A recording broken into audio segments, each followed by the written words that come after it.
चलिए हेलो सुनिएगा। तो आज के ये तीसरा है वीडियो सेकेंड चैप्टर का, जिसमें हम लेकर आए हैं ऑब्जेक्टिव। आइए तो ऑब्जेक्टिव हम देखते हैं। ऑब्जेक्टिव भी बहुत ही जबरदस्त है। पहला जो दिया है, बातचीत शीर्षक के अनुसार जो कुछ मवाद या धुआं जमा रहता है वो बन करके, सॉरी ये तो पहला चैप्टर था ना, हो सेकेंड चैप्टर। आइए उसमें कहा था, क्या है उसने कहा था, जो प्रेम कहानी है, हिंदी कहानी के विकास में मील के पत्थर कौन साबित होता है, तो मील का पत्थर जो है उसने कहा था साबित होता है। इतना इम्पोर्टेंट है, समझ रहा ना। नेक्स्ट है तेरी कुरमाई हो गई, किस कहानी से संबंधित है, उसने कहा नहीं ना।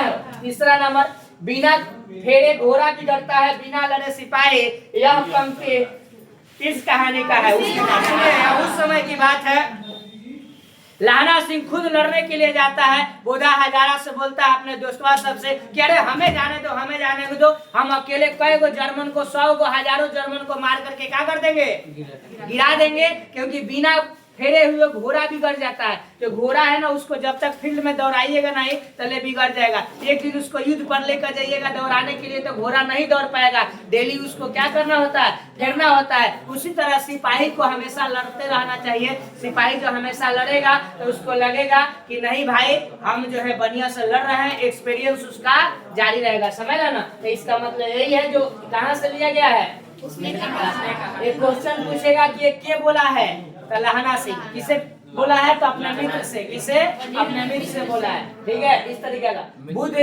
बुद्ध का काटा रचना है इनका ही, इनका चंद्र शर्मा गुलेरी जी का जो इसमें दिया हुआ था। चंद्र शर्मा गुलेरी किस सती के प्रमुख कवि है। सती नहीं, शताब्दी क्या होगा, शताब्दी। तो बोलो कौन शताब्दी के है, 15वीं, 16वीं, 17वीं, तो क्या होगा, है ना। नेक्स्ट क्वेश्चन सुनिएगा। गुलेरी जी के कुल कितनी कहानियां हैं, कितनी कहानियां हैं, 3 को कहानियां। थोड़ा देर खड़ा रहिए, है ना। उसने कहा था कहानी का नायक कौन है, लाना सिंह। उसने कहा था कहानी का नायक लाना सिंह है। कौन है, लाना सिंह है। इनमें से कौन सी रचना गुलेरी जी की नहीं है, बताओ। सुखमय जीवन है ना इनका, बोलना नहीं है। सुखमय जीवन है, बुद्ध का काटा। उसने कहा था हारे को हरि नाम नहीं है। बाकी ये तीनों याद रखिएगा। उसने कहा था कहानी है युद्ध की कहानी, दिव्य प्रेम की कहानी, प्रेम पर बलिदान की कहानी। इनमें से सभी ना होगा हो, क्योंकि युद्ध की भी कहानी है, 3 भागों में युद्ध का वर्णन है। दिव्य प्रेम, ऐसा भाई प्रेम करने वाले को हम भी सत नमन करते हैं, समझ रहा ना। इसके बाद में प्रेम के बलिदान की कहानी, क्योंकि प्रेम पर बलिदान दे दिया, समझ रहा ना। तो ये तीनों का तीनों सही है ना। उसने कहा था कहानी में किस शहर का चित्रण है, कौन सा हो, अमृत शहर का बाजार है। कोई दिक्कत है, देखो तो पढ़ने के बाद क्या ऑब्जेक्टिव बन रहा है ना। लाना सिंह के गांव का क्या नाम है, लाना सिंह के गांव का नाम मंगरे, माझे, कटरा। तो कहाँ का रहने वाला था, माझे में का रहने वाला था। लड़कियां कहाँ का रहने वाली थी, मंगरे का, है ना। लड़कियां मंगरे का रहने वाली थी। ये कहाँ का, माझे का, समझ रहा ना। आगे लाना सिंह किस पद पर था, तो लाना सिंह जो था बाबू क्या था, जमींदार था ना हो। और वो लहना सिंह का जो लहना सिंह की जो गर्लफ्रेंड थी बचपन की, उसका पति क्या था, कौन पद पर, वो सूबेदार। उसका नाम क्या था, हजारा सिंह, है ना। उसका बेटा का नाम क्या था, बहुत बढ़िया, दिल तुम लोग खुश कर दिया, खुद। लहना सिंह की किसकी गोद में हुई, लहना सिंह किसके, अच्छा लेकर आएंगे जब ये है ना। इसको याद कीजिएगा, जब टेस्ट लेंगे तो खुद बुझा जाएगा, ठीक है। हाँ, पलटन का विदूषक कौन था, पलटन का विदूषक बजीरा था। कौन था, बजीरा जो था, है ना। सूबेदार हजारा सिंह के लड़का का नाम क्या था, भारतीय सिपाही का किसके साथ संघर्ष हुआ था, बोलो। फ्रांसीसियों के साथ, तुर्कियों के साथ, जर्मनियों के साथ, अंग्रेजों के साथ। क्या होगा, जर्मनी के साथ। बोले थे ना जर्मन सेना। जर्मन पलटन किसने मार गिराया, लाना सिंह मारा था ना, बदल कर आया था भेसवा। तो सिख राइफल पे जमदार का नंबर क्या था इसका, 77। याद रखिएगा, हर बार आता है जो मरा नंबर लास्ट में छपा। मारा नंबर कितना, सिख जमदार राइफल, सिख जमदार लहना सिंह, मरा नंबर 77। जो इसका जो नहीं मरने के बाद पैरवा में यहाँ पर देखिएगा, यहाँ पर नहीं लगा दिया जाता है वो स्टिकर, तो वहीं पर अंगूठा में लगाया जाता है। तो वही 77 नंबर लिख कर आया था। इसका जो सेना का जो जवान था वो कितना नंबर का था, 77। कोई दिक्कत, सरकार ने सूबेदार को जमीन कहाँ दी है? ये जो है लायलपुर में, ठीक है। बुलेरी जी का जन्म हुआ था कहाँ? राजस्थान, जयपुर के है ना बुलेरी में। सुखमय जीवन किसकी रचना है? इन्हीं की रचना है। 21 के इधर है। उसने कहा था कहानी कब प्रकाशित हुआ था बताओ? एक कहानी है 1900 के, जानते हो जब प्रथम विश्व युद्ध भी हुआ था 1914 से 1914 से 1918। क्या है नाना सा दिया सबने मेरा?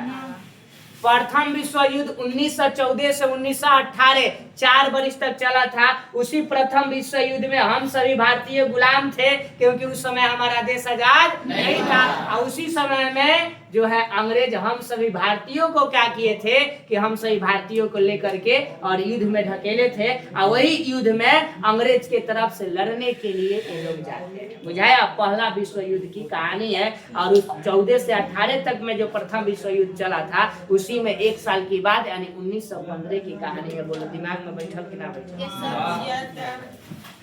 आगे बोलते हैं कछुआ धर्म किसकी कृति है? बताओ। नहीं कहना होगा। पुरानी हिंदी रचना किनकी है? उसने कहा था कहानी शीर्षक कहानी में किसने कहा कि उद्यमी उठ सिगरी में कोले डाल, ये बोला था? ये जो है सूबेदार हजारा सिंह बोला था, क्योंकि उसको ठंडा लग रहा था तब बोला था, ठीक है। कुरमाई का अर्थ क्या होता है? मंगनी। मंगनी मतलब पीढ़ी। मंगनी मतलब पीढ़ी हो? बोधा कौन था? बोधा कौन था? लाना सिंह का क्या था?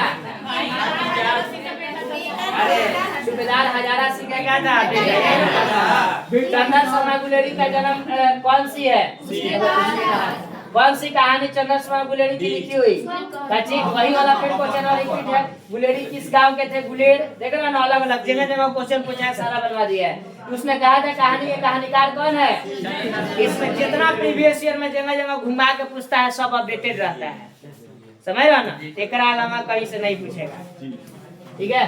पंडित चंदन शर्मा गुलेरी किस युग के कहानीकार है? कौन?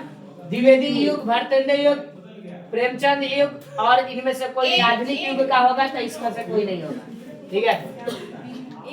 सॉरी ये ना द्विवेदी युग के है ना। और कोई नंबर उसने कहा था कहानी कितने भागों में बटा रहा हो? 5 भागों में। 5 भाग में युद्ध का वर्णन है। 5 का वर्णन है, ठीक है। चंदन शर्मा गुलेरी का जन्म कब हुआ था? 7 जुलाई 1882 को, सही है ना? हो 82। इफ यू बतियाइन देर आफ्टर वहाँ आएंगे धोए आएंगे और यहाँ से जाएंगे, इसीलिए मत बतियाई। लाना सिंह किस कहानी का पात्र है? उसने कहा था कहानी की कहानी क्या है? देखो कर्म प्रधान आएगा, चरित्र प्रधान आएगा, तो दोनों का दोनों आंसर होता है। ए और बी दोनों लगा लीजिएगा, ठीक है। चरित्र का भी और कर्म दोनों बताया गया है। चंदन शर्मा गुलेरी किसने अभिभावक बनकर मेयो कॉलेज अमृत में आए थे? ये केतरी के नाम ये उतना इम्पोर्टेंट नहीं है। और क्या बचपन में लाहना सिंह लड़की से बार बार क्या प्रश्न करता था? यही ना। पलटन साहब सूबेदार को कितने आमदी खंदक में छोड़कर जाने को कहा था? आपको 10 आदमी को कहा कि रहने दीजिए, बाकी लोग चले जाइए, और वो लोग 10 आदमी को भी साइड कर दिया। अपने समझ लिया जो है वो किससे, जो नकली भेष बना कर आया था उससे। अमृतसर में लाना सिंह के कौन थे? उसके मामा। बोला था ना कि मैं भी अपने मामा के यहाँ रहता हूँ अमृतसर में, समझ रहा ना? आज समझ रहा ना? वही ना अमृतसर के बाजार में मिलता है। लाना सिंह सूबेदार को वापस बुलाने के लिए किसे भेजता है? को बोलता है सूबेदारनी ने अपने पति और पुत्र की रक्षा के लिए उसने किसे कहा? यही नौरी है क्या भाई? लाना सिंह का सिर किसकी गोद में था? बोले किसके? वजीरा के गोद में था। वो वजीरा जो पुक्का फाड़ फाड़ कर रो रहा है, जब वो बोल रहा है कि चाचा भतीजा एक साथ अमुआ के नीचे बैठ कर खाएंगे, तो सारा स्मृति याद आ रही है वही। लाना सिंह के मामा कहाँ रहने वाले थे? है ना? उसने कहा था कहानी शीर्षक के लेखक थे याद है? बोधा सिंह के पिता का नाम हजारा सिंह। हजारा सिंह के बेटा का नाम हेंगा हेंगा हेंगा छुए नहीं ना उसको चला। एक अकालिया सिख कितने के बराबर होता है? 1.25 लाख। बोला था ना कि हम सिख है, हम तो खुद अकेले 1.25 लाख जर्मन सैनिकों को मार गिराएंगे, है ना। यही बात इसलिए 1.25 लाख। लाना सिंह किस देश की ओर युद्ध कर रहा था? इंग्लैंड की ओर से लड़ रहा था, क्योंकि उस समय हमारा भारत गुलाम था और हम सही भारतीय इंग्लैंड की ओर से युद्ध कर रहे थे। उसने कहा था, कहानी किस युद्ध का उल्लेख करता है? किस युद्ध का? बोलो। अरे यार, प्रथम विश्व युद्ध था ना, अभी ना बताइए। अच्छा कोई बात नहीं, प्रथम विश्व युद्ध, ठीक है। इसका लास्ट कहानी है, सूबेदार बोला लाना सूबेदार ने तुमको जानती है, बुलाती है जा मिला। यह कथन किस ये था हमारा सेकेंड चैप्टर। इसी तरह पुनः थर्ड फोर्थ चैप्टर जो भी पढ़ाएंगे आपके लिए लेकर आएंगे ऑब्जेक्टिव सब्जेक्टिव। तब तक के लिए धन्यवाद। जय हिंद, जय भारत। आपका दिन शुभ और मंगलमय।